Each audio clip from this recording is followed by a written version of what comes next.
ரெண்டு தவளை. Okay okay, attack பண்ண வேண்டாம். கூல். ஏன் இத்தனை பேரை முழுங்குறோம்? எதுக்கு பயந்து நிக்கிறீங்க?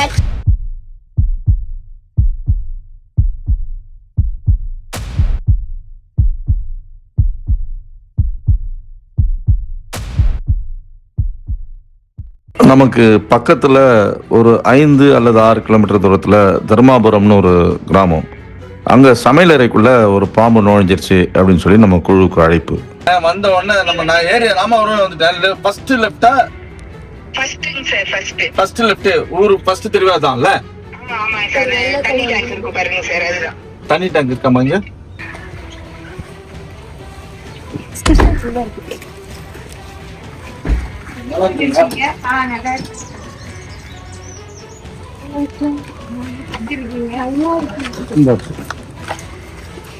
இந்த சகோதரியும் அந்த குழந்தைகளும் நம்ம மேல பேரன்பு கொண்டவர்கள். அவங்க வீட்டுக்கு பக்கத்துல தான் அந்த பாம்பு சமையலறைக்குள்ள இருக்கதா சொல்றாங்க.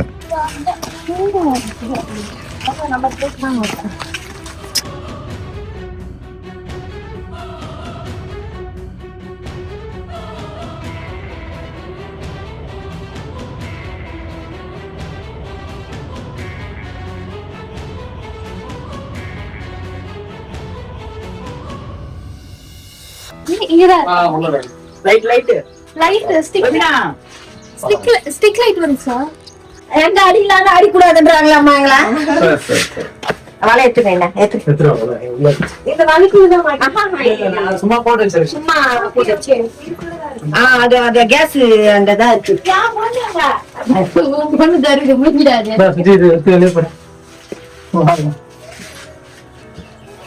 இங்கே மதிப்புக்குரிய அந்த அம்மா வந்து இந்த பாம்பை அடிக்கலாம்னு நினைச்சோம், ஆனா சுத்தி இருக்கவங்க அடிக்க வேண்டாம்னு சொல்றாங்க அப்படின்னு சொல்றாங்க.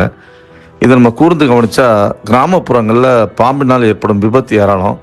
அந்த சூழலையும் பாம்பை மீட்க ஆள் இருந்தா கட்டாயம் பாம்பு மீட்கப்பட வேணும் அப்படிங்கிற அளவுக்கு ஒரு பெரிய அவேர்னஸ் கிரியேட் ஆயிருக்கு. இது வந்து ரொம்ப ஆச்சரியமான ஒரு விஷயம்.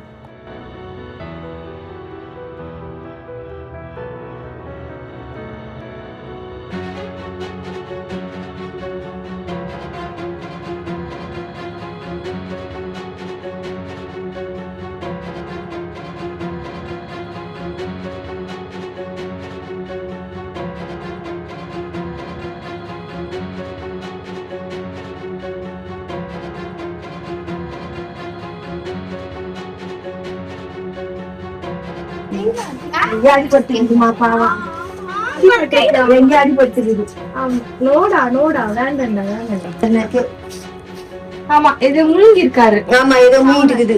இப்ப அவன் அதை ஸ்பிட் பண்ண போறான். அது ரெண்டு தவளை. ஓகே ஓகே, அட்டாக் பண்ண வேண்டாம். கூல். ஏன் இத்தனை பேரை முழுங்குறோம்? ஒருத்தர முழுங்குறாங்க. இருடா.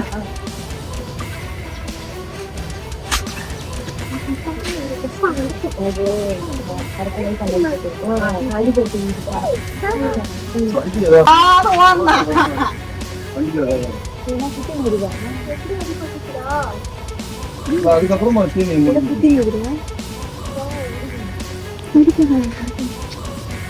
கடிச்சா கூட விஷம் வராது.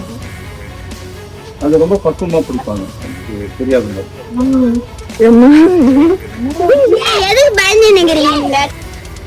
அத்தனை தவளை உள்ள போய் மூங்கி இருந்தது. 4வது மூங்கி சொல்லதான் நம்ம பாத்துக்கலாம். குட் பாய். தண்ணி மட்டும்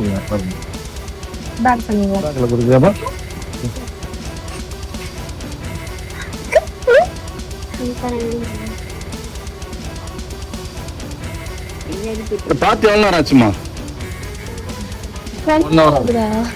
1 hour உள்ளதா இருக்குது.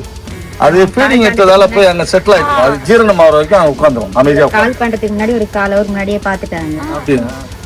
மறுபடியும் அங்க வந்து மறுபடியும் அவள்கிட்ட சொல்லி நம்ம